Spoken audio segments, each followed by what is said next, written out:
Hello, everybody. Good morning to all of you. Today, in this video, we are going to discuss Hamilton's equation. Today, we will derive Hamilton's equation from modified Hamilton's principle or variational principle. Okay, so let us start. See here, P is a point, Q is another point. Suppose PR dash Q, PRQ. In figure, there are two paths out of infinite paths. Actually, there are large number of paths which is possible, but here we consider only two paths, PRQ and PR dash Q. In this case, del variation, you can see del variation. Okay, del variation includes independent variations of both QK dot and PK. As you know, QK represents generalized coordinate, but here QK dot, so it is generalized velocity, and PK generalized momentum at constant time t. At every point, Lagrangian is different because coordinate will change. The difference between two paths for the given value of t. Suppose P is at t1, at t2. Here we have taken two time limits. At any time t, the difference between the two paths may be described by introducing a parameter alpha. ये जो दो path है, इस दोनों के बीच का अंतर वर्णन करने के लिए हमको एक कोई पैरामीटर अल्फा लेना पड़ेगा जो कॉमन होगा दोनों का, जो पाथ के सभी बिंदु पर लागू होगा. कैसे? तो यहाँ से यहाँ तक जाने में जो वेरिएशन होता है उसको इंटीग्रेट कर देंगे. तो that is why I have written here the difference between the two paths for the given value of t may be described by introducing a parameter alpha common to all points of the path of integration in phase space. Okay, see here, for this path qk, but for this path same thing, qk bar pk bar. So for this path qk pk, and for this path we assume qk bar pk bar. QK bar different from QK, PK bar different from PK. Why? Because there is a difference in path. So QK bar may be written as QK plus del QK. This is the difference. So QK del QK may be written as del alpha into alpha, del alpha, and QK, this we assume eta k. So del alpha as it is eta k. Here I have written eta k is equal to del pk by del alpha. And now pk bar, pk plus del pk. Similarly, here we multiply and divide by del alpha, and we take a symbol here del alpha, and this is in notation written here. Okay, the variation in qk and pk are given by, see here, this one del pk del alpha eta k, multiply, cross multiplication, del pk will be this one del qk. Del qk is equal to eta k del alpha, or del pk is equal to this one.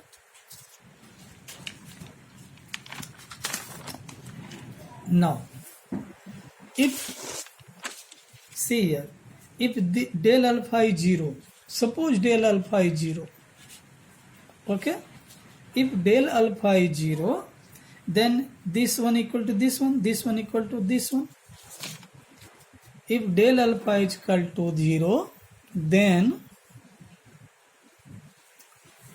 del qk is equal to del pk is equal to 0. So that qk bar is equal to qk and pk bar is equal to pk. Why? Because there is no difference. Del qk 0 means these two are equal.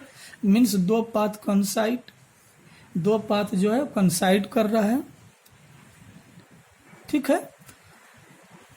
As the times at end points are not varied.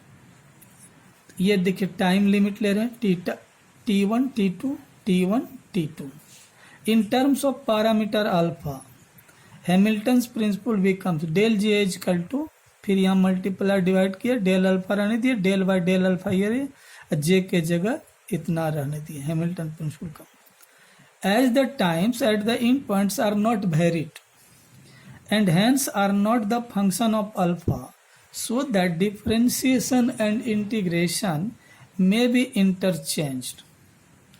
अब differentiation और integration को हम अदला बदली कर सकते हैं. The equation 6 में भी रिटर्न है. ये जो इक्वेशन देखिए यहाँ इंटीग्रेशन है. ठीक है. और ये जो देखिए डेल अल्फा यहाँ रहने दिए, डेल बाय डेल अल्फा देखिए ये डेल बाय डेल अल्फा को यहाँ कर दिए यहाँ पर, और इसको ये इंटरचेंज कर दिए. देखिए del by del alpha integration अंदर कर दिए, पहले इंटीग्रेशन बाहर कर दिए. अब डेल अल्फा t1 t2 यहाँ क्या करते हैं, इसके जगह पर क्यू के, ये देखिए P k q k dot है तो बारी बारी से दोनों को डिफ्रेंशिएट करते हैं इसके अगेंस्ट. यहाँ भी उसी तरह एक बार पी के रेस्पेक्ट में एक बार क्यू के रेस्पेक्ट में इक्वल टू 0.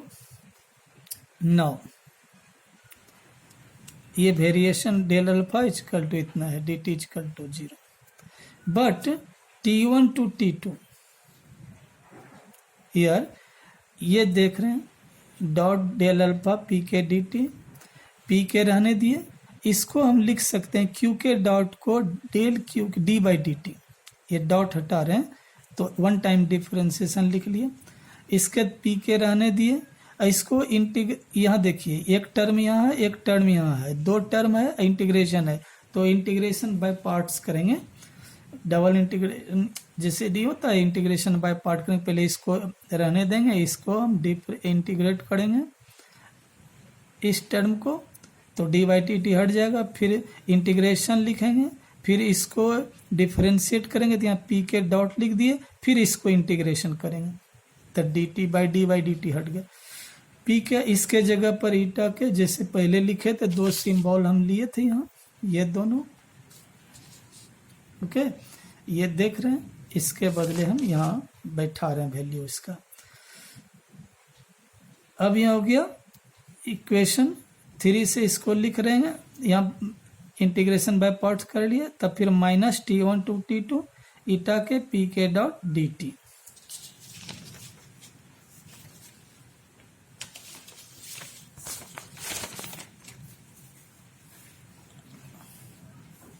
अब यहाँ हो गया सिंस दिस वन, ये t2 लिमिट है, यहाँ t2 लिमिट रहने दिए, अपर लिमिट ये लोअर लिमिट है, ये दोनों का डिफरेंस 0. अब यूजिंग 3 एंड 5 जो पीछे इक्वेशन था 3 और 5 उसको इक्वेशन 7 में मिला दिए तो इस तरह का एक्सप्रेशन बन गया. अब यहाँ क्या है कि ये 0 है इधर इस टाइप, तो ये हट जाएगा तो इंटीग्रेशन इतना, फिर ये 0 हो गया. इसके बाद यहाँ जो है क्यू के डॉट रहने दिए और ये दोनों देखिए ये दोनों में कॉमन, ये डेल एच पर डेल पी के कॉमन है. सॉरी ये और क्यू के डॉट यहाँ रह गया, del H by del p k यहाँ रह गया. ये पोर्शन ये टर्म और ये टर्म ये कॉमन ले लिए हम. फिर इस दोनों में ये कॉमन है ईटा के पी के, ईटा के कॉमन, डेल अल्फा कॉमन है ये, फिर अंदर में ये बचा. अब ये integration t1 to t2 summation k q k dot minus del H by del p k इतना हो गया. इसके जगह पर हम डेल पी के लिख दिए, शुरू में ही पेज में बताए थे. यहाँ पर देखिए पेज नंबर 1 पर ही बोले थे उसमें इतना होता है ये वैल्यू, तो वो वैल्यू यहाँ बैठा दिए।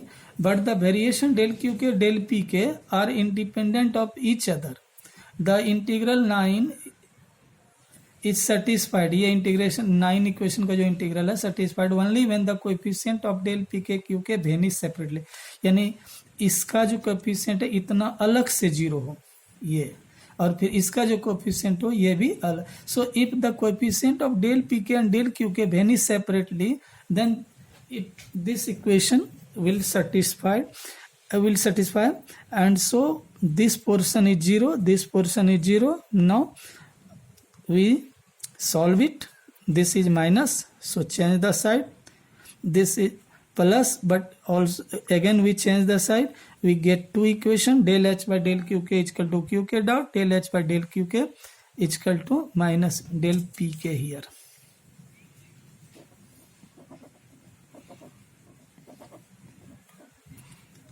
Okay, so this is the required Hamilton's equation.